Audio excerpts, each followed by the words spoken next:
When I first heard that the Cheriton Players were proposing to make a Bond film, I was, quite frankly, incredulous. It seemed rather an ambitious plan for a small amateur theatre group in a relatively small Hampshire village, and I wasn't sure they'd be able to pull it off. Back in 2019, I interviewed the director, Helena Gom, who seemed quite convinced that they could do it, and I decided to follow their progress over the following months and even years. So let me get this right, and I'll take notes as well. Okay, you want the Cheriton Players to make a Bond film? Oh, yes, absolutely. In fact, I want to make 2 Bond films. 2 Bond films? Can you even do that? Oh, yes, I think we can. I mean, obviously not with James Bond. I don't suppose they'd let us do that. Not with James Bond. How can you make a Bond film without Bond? Ah, that's the clever part, you see. That there will be Bond, a Bond, just not James Bond. We're going to use Trevor Bond, James Bond's younger brother. So it's not a Bond film?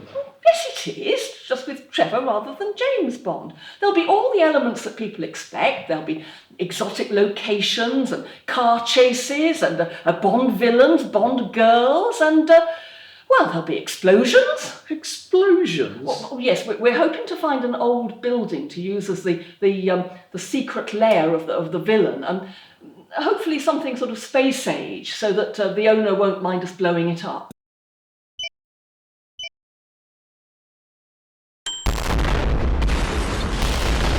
Well, good luck with that. Thank you.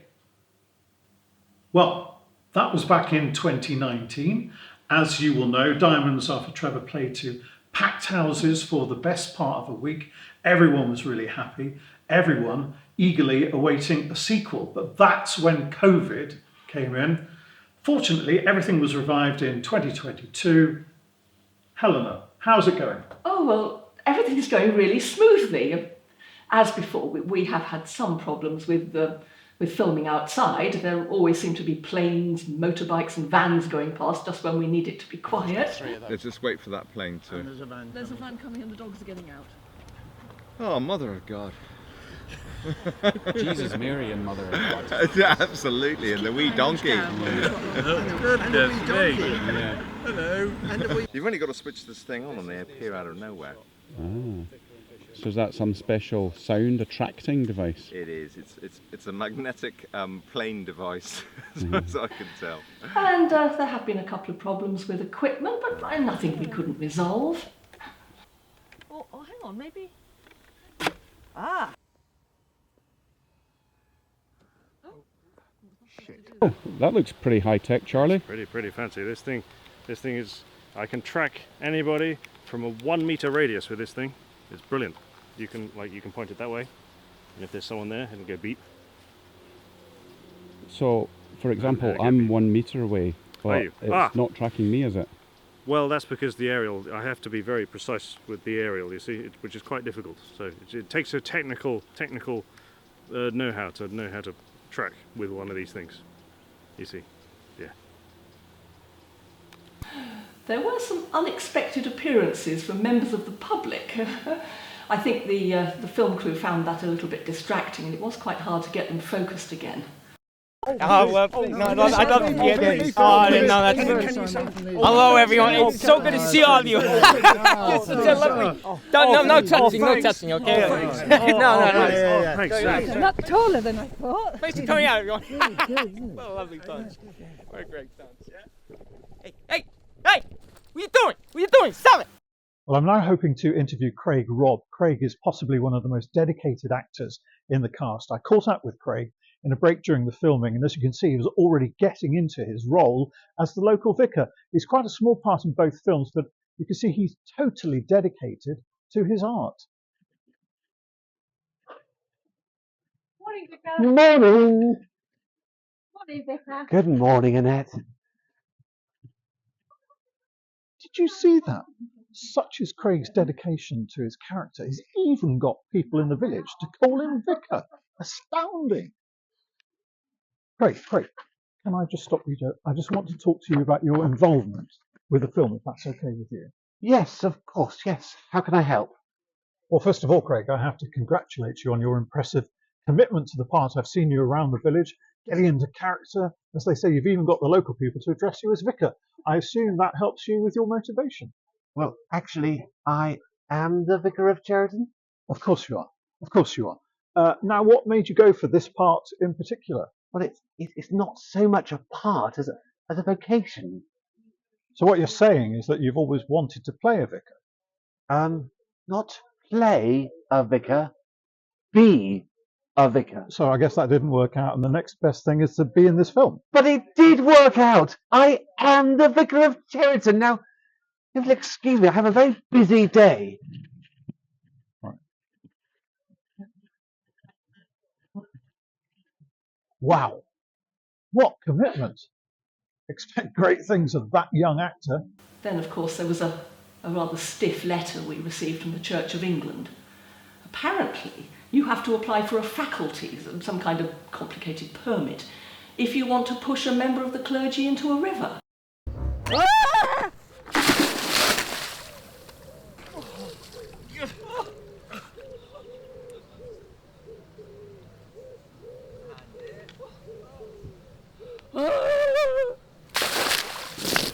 Well, we applied retrospectively, of course, and it was granted, but the paperwork was an absolute nightmare. But on the whole, you're happy with how it's going? Oh, yes, absolutely. I caught up with Helena and the rest of the team just before the premiere of Never Say Trevor Again. Ah, here comes Helena now. Congratulations, you must be very pleased. Oh, well, thanks, Kevin. How did it all go? Oh, well, I have to say, Kevin, it was a complete delight. Well, it can't have been all plain sailing. There must be some things that went wrong.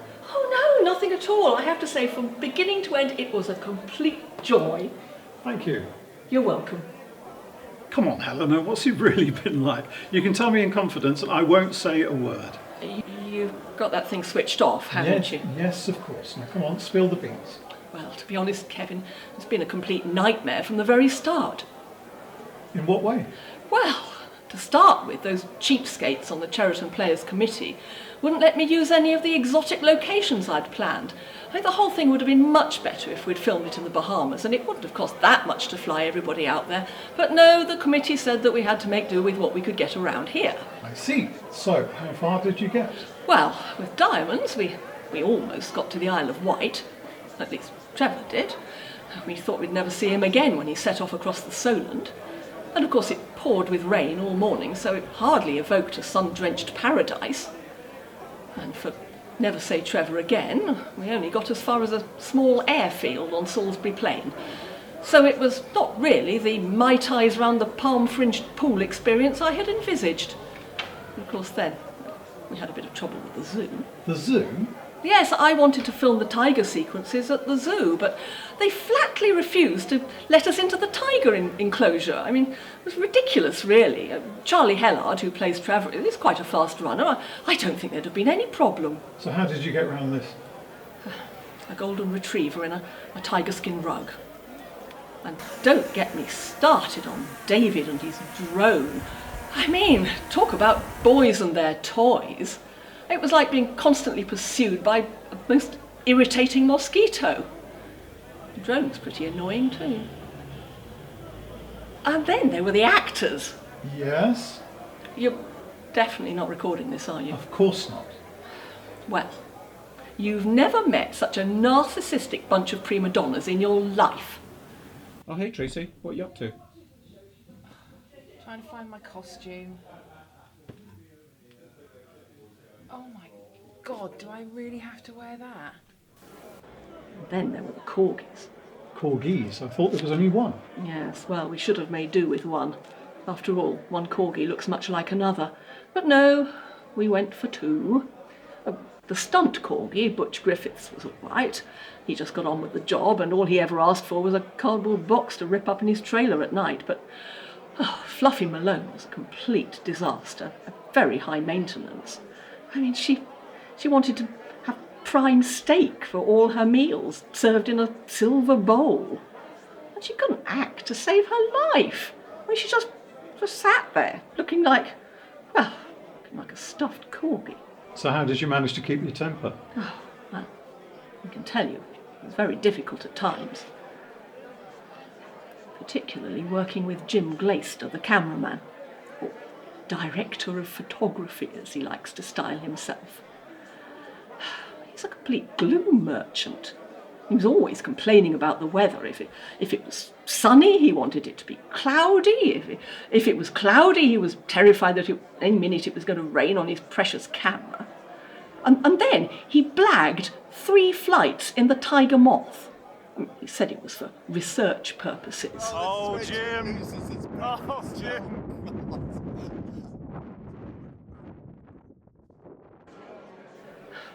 Anyway, we had to put on an extra matinee performance to cover the aviation fuel bill.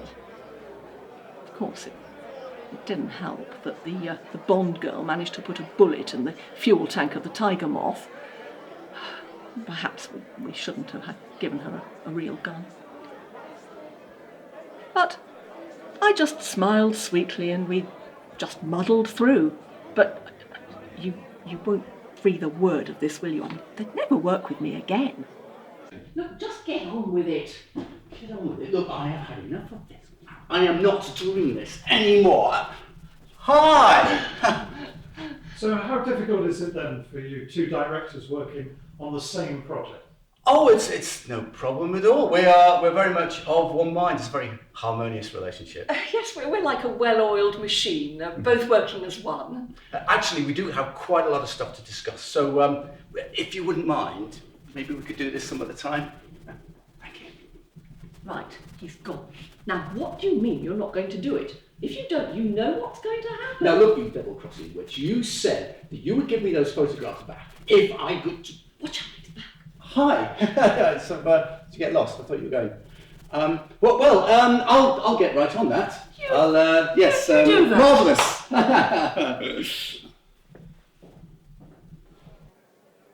Now, David, I understand that as well as playing the role of Gordon Pratt, you're also the producer of this show? Oh, a producer and drone operator. You're using a drone? Yes, well, it was my idea, actually, to add a little bit of extra, to the second film. We have to push the boundaries now and then. So how did it go with the drone? Oh, it's really good. Brilliant. We've got some fantastic footage. We did have 1 or 2 slight teething problems, but, I suppose that's to be expected. And how did the people of Cheriton react to a drone being flown over the village? Oh, really, really good. They were very good about it. We didn't have any complaints at all.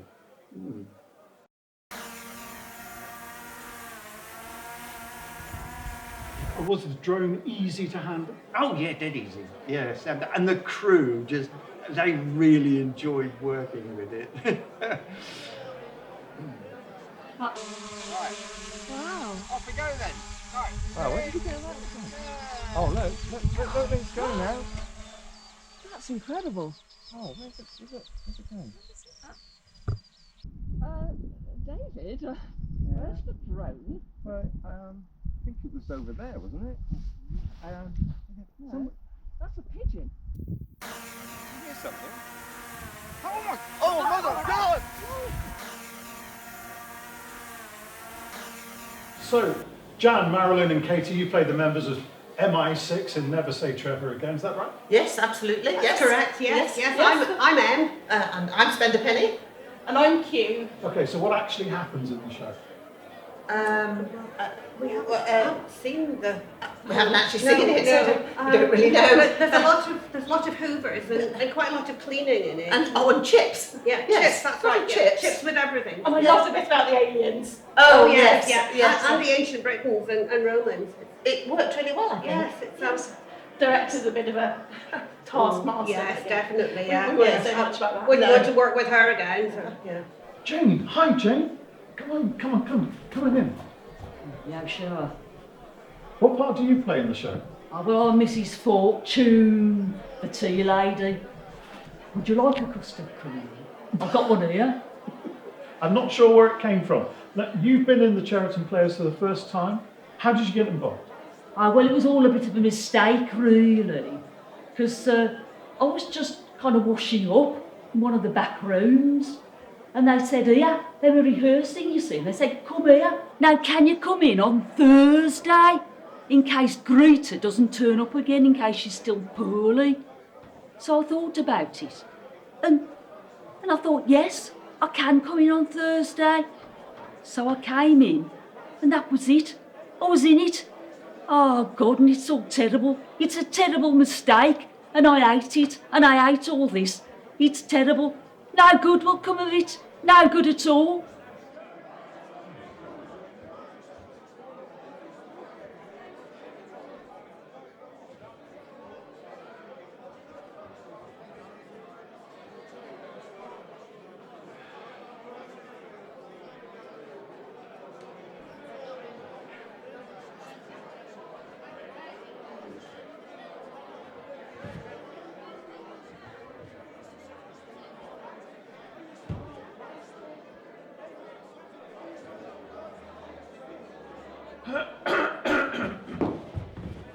Oh, hello.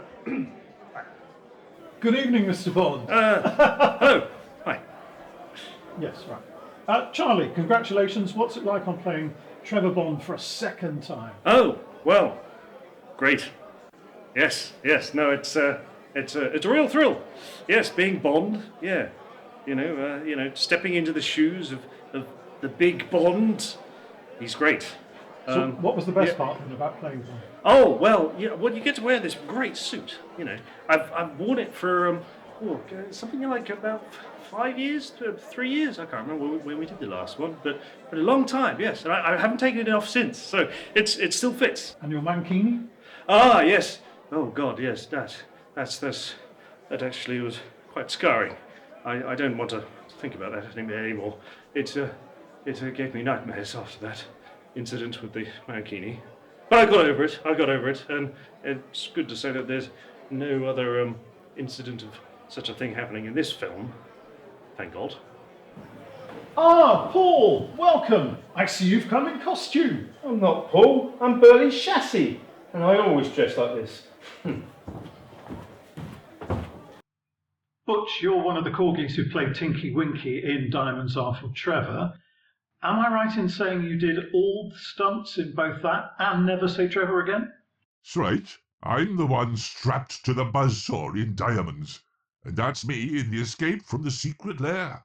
And I did all the aerial stunts, of course. Aerial stunts? Yeah, in a couple of scenes in Diamonds. Some backstage Johnny tosses me in from the side. The rest, all the sitting around looking glamorous, that's Fluffy. Fluffy Malone, your co-star? Yep, that's her. You look very similar. I think audiences might not know there were two of you on screen. Well, we weren't on together, obviously. As I say, she did all the sitting around, and as the stunt corgi, I did all the action stuff. And you had to, Yeah, twice. So embarrassing. Can I ask, how did you manage to, to order? Prunes? Prunes? Yeah, they kept feeding me prunes. So humiliating. Crappy part, crappy movie. I only agreed to do it because of Fluffy. Because of Fluffy? Yeah, I've had the hots for Fluffy ever since Reservoir Dogs. You were in Reservoir Dogs? Well, no. We met at the audition. Turned out they didn't want any actual dogs. Massive screw-up by our agents. Anyway, that's how we met. Love at first sniff as far as I was concerned, and I thought maybe this time I'd get a little action. But it wasn't to be. No, she goes and gets her head down by some extra, scruffy-looking terrier named Paddy. And there was I thinking that I was her bit of rough. Paddy, what kind of a name is that for a dog? Still better than Tinky Winky, I guess. So demeaning. And he was an extra? Paddy? Yeah, walk-on part, literally. All he had to do was to walk across the road with some old biddy with a Zimmer frame. He's on screen for all of 2 nanoseconds. But that was enough for Fluffy. She was round the back of the trailer sniffing at his backside before I could get over there to tell him to back off. Now she's shacked up in some posh pad in Langston. Enormous garden, view of the harbour, driven around in a Bentley. Mind you, she'll have discovered by now that he's not all there, if you get my drift. You mean? Yeah, neutered. She'll be back soon as she recognizes that she needs a real corgi. Know what I mean? Right, and in Never Say Trevor Again, you are again the stunt corgi. That's right. Get sucked up a vacuum cleaner this time. Not much of a part, I know, but someone's got to do it. And at least they didn't give me some poncy name this time.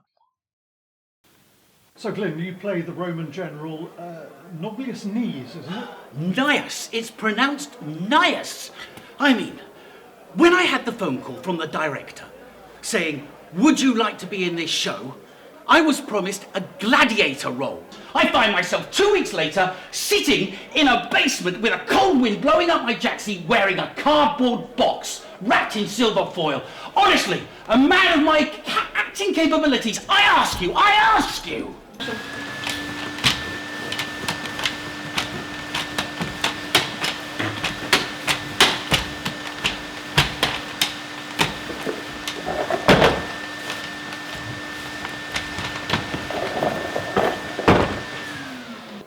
Right.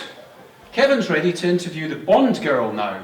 That's me! It's not you, it's me! You're the old Bond girl. I'm the current one. It'll be me he wants to interview. Not the old one, darling. The original and the best. I expect he'll want to do an in-depth interview with me. Maybe ask you a couple of questions about how on earth you attempted to fill my shoes and completely failed. What nonsense! I'm the Bond girl in the current show. It'll be me he wants to talk to. Not some has-been. Has-been? How dare you? If I'd been available, I'd have been in the second production as well. You only got the part because I was in a different production. Oh, rubbish. Who's ever heard of a Bond girl being in 2 shows? Bond moves on. Everyone knows that. Yes, well, of course, my part was more glamorous than yours. I got to drive an E-Type Jag. You only got to ride a bicycle. I drove a Jag? Oh, for about 2 seconds. From what I heard, you put the car into reverse and nearly drove over the sound guy's foot. That's not true.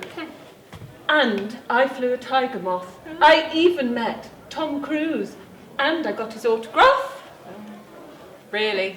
Well, I'm going out for dinner with him tonight, so... You lying cow. I don't believe a word of it. Are you ready, darling? The reservation is at 7:30.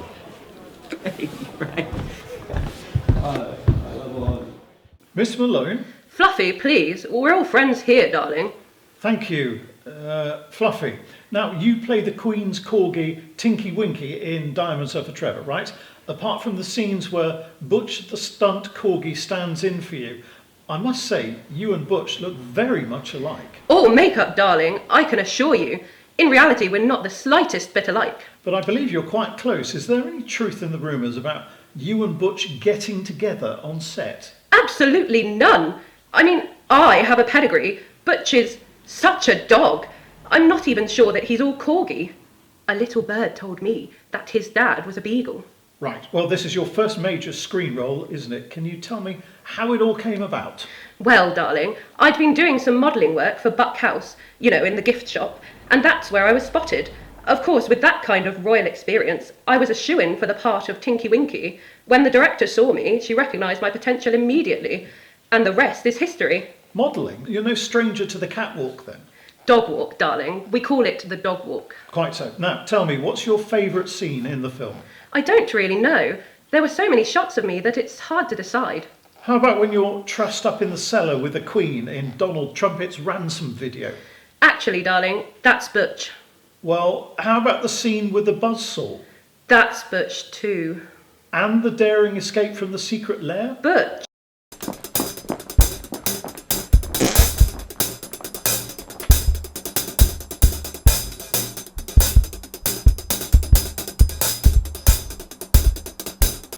That's me. Were you actually in any of the other scenes? Of course I was. Ah, hello, Paul. I understand you played James Diehard, the villain of the piece in Never Say Trevor Again. That's right. Quite a big role, isn't it? But I understand you only had one line in the film section? Well, yes, that's true. But I like to think I gave it my all. Right, well, could we get on, please? Right, yeah. But we shouldn't be much longer, Glyn. I think Paul's got it now. Okay, cameras running. Okay, sound running. Take 3. Coming right up, Nobilius Nias. Cut! Oh, I got it wrong again, didn't I? Yes, you did it again. Oh, give me strength. Right, let's go again. Camera's running. Sound is running. Scene 2.9.3, take 4. Action. Coming right up, Nisus. Cut! That was right, wasn't it? Almost. Well, you almost got Neus right, but it's Neus, Neus, not yeah. Nisus. Yeah. But you need to say Noblius as well. Noblius Neus. Okay, let's go again. All right. Camera's running. Sound running. Take 5. Take 16. Right. Action. Coming right up, Nobilius Nius. Oh, cut! Brilliant! Brilliant! Well done, Paul. That was fantastic. Okay, folks, I think it's a wrap. Oh, my sound wasn't running.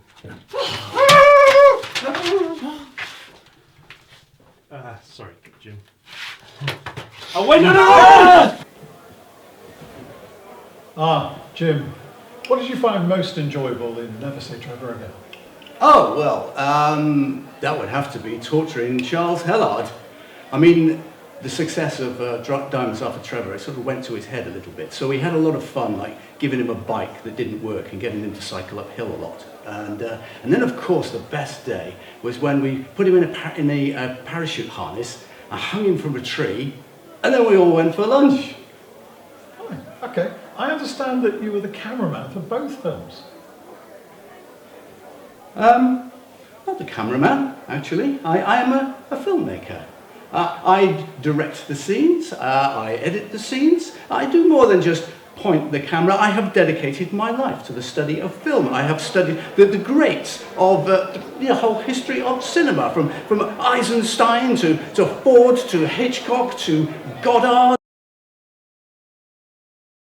Kurosawa to Bay, and I live film, I breathe film, I excrete film. I am a filmmaker. I am not, you will find, a cameraman.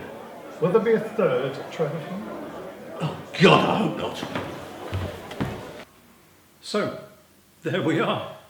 Diamonds Are for Trevor.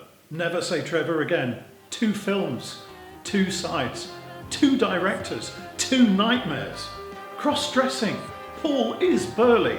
That surprised me. 2 corgis. But it seems that at the end of the day, there's only one Bond. Trevor Bond.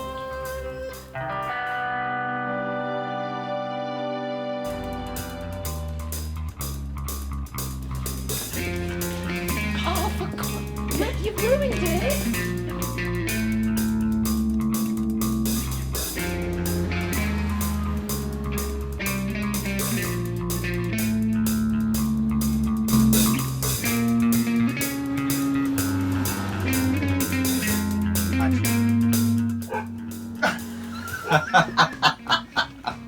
Sounds like Rosie to me.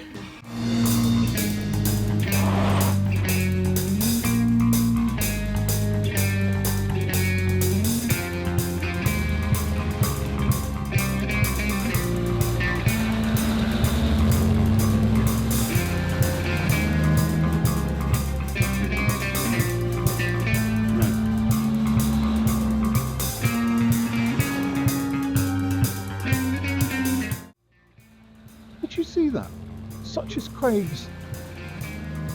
Well, first of all, Craig, I have to congratulate you on your impressive part. Sorry. It's not so much a part as a vocation.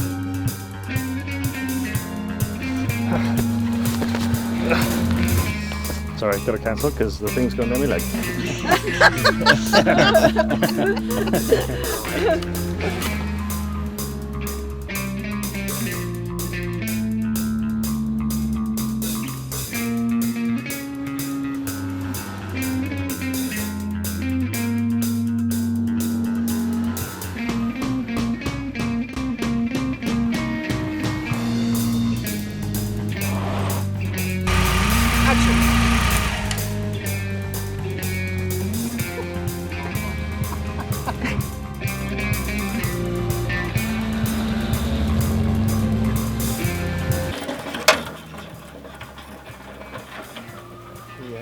Sorry, I didn't react. You didn't react to him at all. Sorry.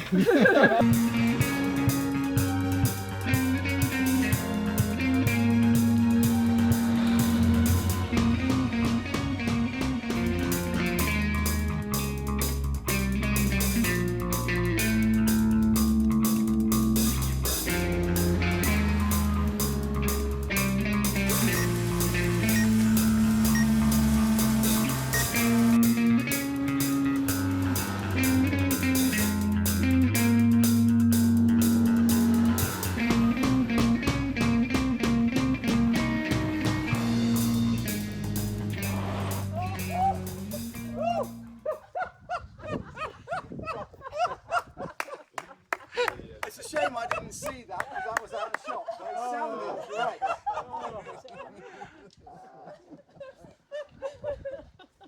We failed to get each other up. Oh, amazing.